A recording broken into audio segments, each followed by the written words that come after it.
வணக்கம் அன்பர்களே. இந்த நாளில் அந்த நாள்.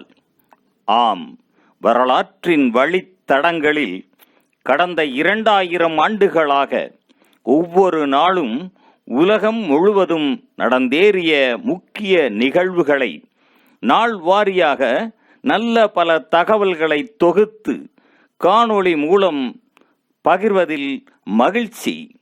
வாருங்கள் அன்பர்களே, இனி வரலாற்றில் இன்று எனும் வாசல்களை திறந்து வலம் வருவோம். வரலாற்றில் இன்று ஜனவரி 1ஆம் தேதியில் நடந்த முக்கிய நிகழ்வுகள். ஜனவரி 1 என்பது கிரிகோரியன் நாட்காட்டியில் ஒரு ஆண்டின் முதலாவது நாளாகும். கிமு 45ஆம் ஆண்டில் ரோம பேரரசில் யூலியன் நாட்காட்டி நடைமுறைப்படுத்தப்பட்டு ஜனவரி 1ஆம் தேதியானது புத்தாண்டின் புதிய நாளாக அறிமுகப்படுத்தப்பட்டது. 1001ஆம் ஆண்டில் முதலாம் ஸ்டீவன் ஹங்கேரியின் முதலாவது மன்னராக அறிவிக்கப்பட்டார். 1068ஆம் ஆண்டில் 4ஆம் ரொமான்ஸ் மன்னர் பைசாந்திய பேரரசாக முடிசூடினார். 1502ஆம் ஆண்டில் போர்த்துகீசிய நாட்டின் நாடுகான் கடல் பயணியான பெட்ரோ அல்வாரஸ் கப்ரால் என்பவர் பிரேசில் நாட்டின் ரியோடி ஜெனிரோ நகரை அடைந்தார். 1515ஆம் ஆண்டில் 12ஆம் லூயி இறந்ததை அடுத்து அவரது மருமகன் முதலாம் பிரான்சிஸ் 20வது வயதில் பிரான்சின் மன்னராக முடிசூட்டிக் கொண்டார். 1651ஆம் ஆண்டில் 2ஆம் சார்லஸ் ஸ்காட்லாந்தின் மன்னராக முடிசூடினார். 1707ஆம் ஆண்டில் போர்ச்சுக்கல்லின் மன்னராக 5ஆம் ஜான் முடிசூட்டிக் கொண்டார். 1752ஆம் ஆண்டில் கிரிகோரியன் நாட்காட்டியை பிரித்தானியா அரசு ஏற்றுக்கொண்டது. 1772ஆம் ஆண்டில் 90 ஐரோப்பிய நாடுகளில் பயன்படுத்தக்கூடியதான உலகின் முதலாவது பயணிகள் காசோலை லண்டனில் விற்பனைக்கு வந்தது. 1776ஆம் ஆண்டில் அமெரிக்க புரட்சி போரின் போது அரசு கடற்படை மற்றும் அமெரிக்க விடுதலை படையினரின் நடவடிக்கையினால் வெர்ஜீனியா மாநிலத்தின் நோர்போக் நகரம் தீப்பற்றி அழிந்து போனது. 1788ஆம் ஆண்டில் தி டைம்ஸ் பத்திரிகையின் முதல் இதழ் லண்டனில் வெளியிடப்பட்டது. 1800ஆம் ஆண்டில் டச்சு கிழக்கிந்திய கம்பெனி கலைக்கப்பட்டது. 1801ஆம் ஆண்டில் வான்வெளியில் காணப்படக்கூடிய ஆஸ்ட்ராய்டு பெல்ட் சியரிசு எனும் சிறு கோளானது கியூசெப்பே பியாசி என்பவரால் கண்டுபிடிக்கப்பட்டது. 1801ஆம் ஆண்டில் கிரேட் பிரிட்டன் ராஜ்யத்துடன் அயர்லாந்து இணைந்து யுனைடெட் கிங்டம் ஆனது. 1804ஆம் ஆண்டில் எயிட்டியில் பிரெஞ்சு ஆட்சி முடிவுக்கு வந்தது. இதுவே முதலாவது கருப்பின குடியரசும் வட அமெரிக்காவில் ஐக்கிய அமெரிக்காவுக்கு அடுத்ததாக 2வது விடுதலை பெற்ற நாடும் ஆகும். 1808ஆம் ஆண்டில் ஐக்கிய அமெரிக்காவில் அடிமைகளை இறக்குமதி செய்வது தடை செய்யப்பட்டது. 1833ஆம் ஆண்டில் யுனைடெட் கிங்டம் போக்லாந்து தீவுகளின் மீது உரிமை கொண்டாடியது. 1846ஆம் ஆண்டில் இந்தியாவில் ஆங்கிலேய சீக்கிய யுத்தம் லாகூர் ஒப்பந்தம் மூலமாக முடிவுக்கு வந்தது.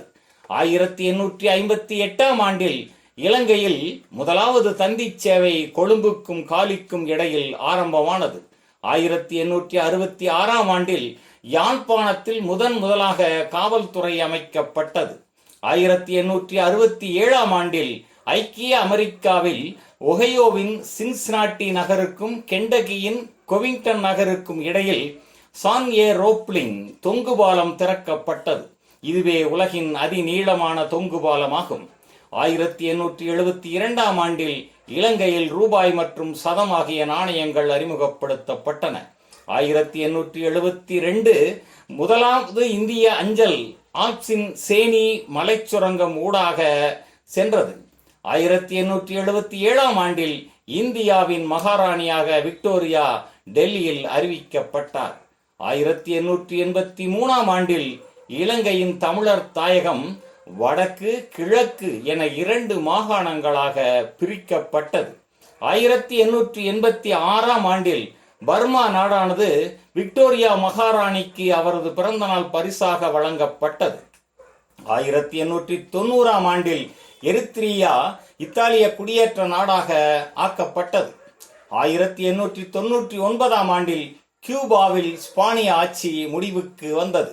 1901ஆம் ஆண்டில் பிரித்தானிய குடியேற்ற நாடுகளான New South Wales, Queensland, Victoria, Tasmania, மேற்கு ஆஸ்திரேலியா ஆகியன ஆஸ்திரேலிய காமன்வெல்த் என்ற ஒரே நாடாக இணைந்தன. அதன் முதலாவது பிரதமராக எட்மண்ட் பார்டன் தெரிவு செய்யப்பட்டார். 1906ஆம் ஆண்டில் பிரித்தானிய இந்தியாவில் இந்திய ஸ்டாண்டர்ட் நேரம் அதிகாரப்பூர்வமாக ஏற்றுக்கொள்ளப்பட்டது. 1912ஆம் ஆண்டில் சீன குடியரசு நிர்மாணிக்கப்பட்டது.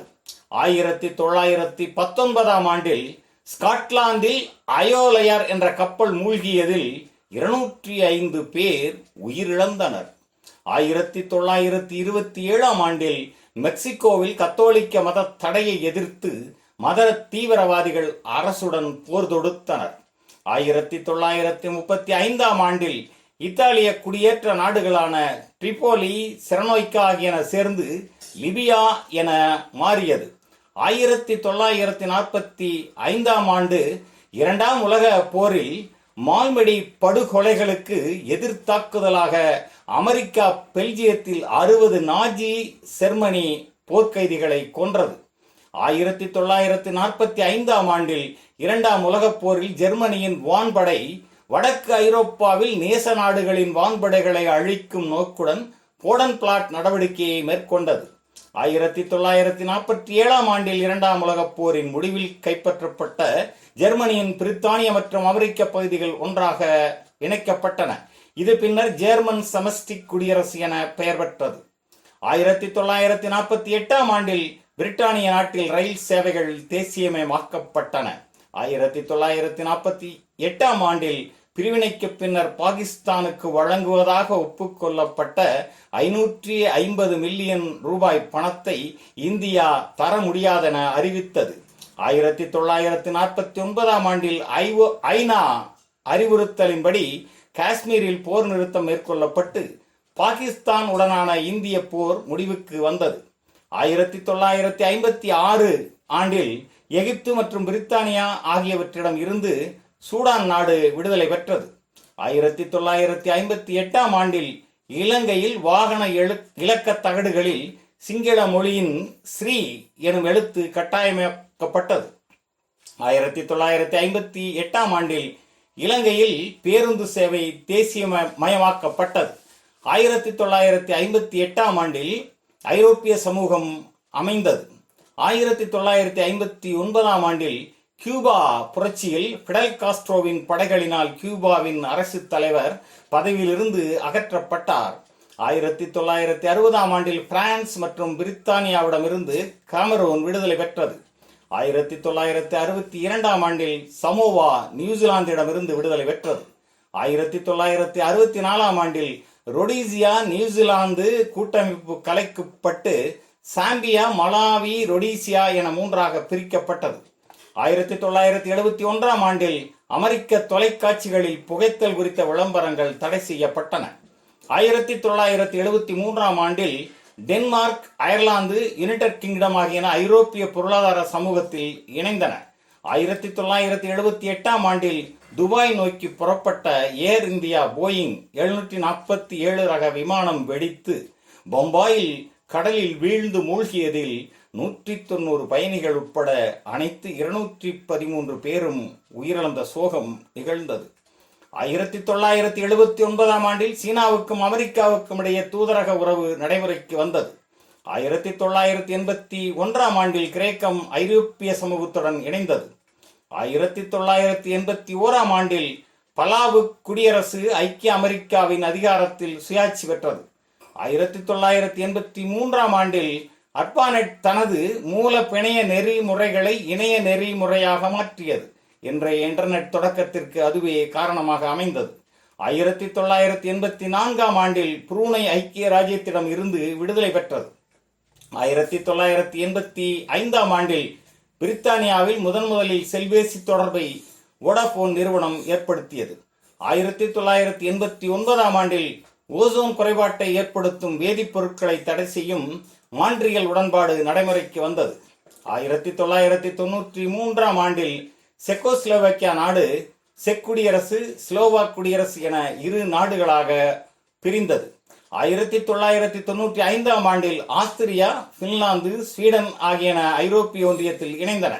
1995 WTO எனும் உலக வணிக அமைப்பு உருவாக்கப்பட்டது.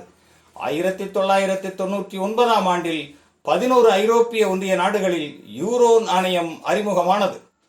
2007 பல்கேரியா, ருமேனியா ஆகியன ஐரோப்பிய ஒன்றியத்தில் இணைந்தன.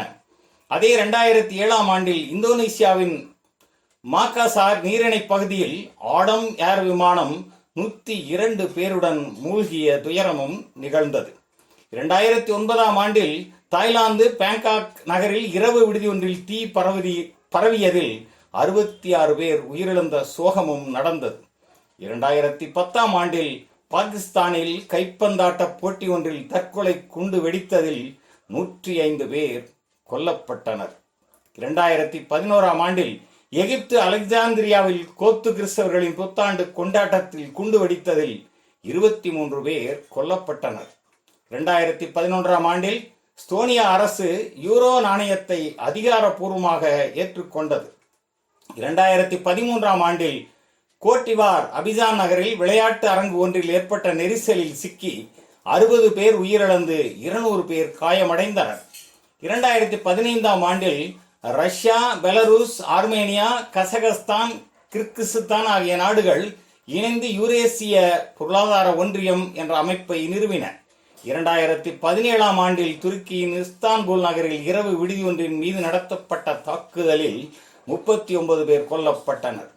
மேலும் இந்த ஜனவரி 1 ஜப்பானிய புத்தாண்டு தினமாகவும், கத்தோலிக்க திருச்சபையின் உலக அமைதி நாளாகவும், Haiti, Sudan, Cameron, Brunei, check குடியரசு, ஸ்லோவாக்கியா ஆகிய நாடுகளின் விடுதலை நாளாகவும், உலகெங்கும் ஆங்கில புத்தாண்டு தினமாகவும் கொண்டாடப்படுவது சிறப்பானதாகும்.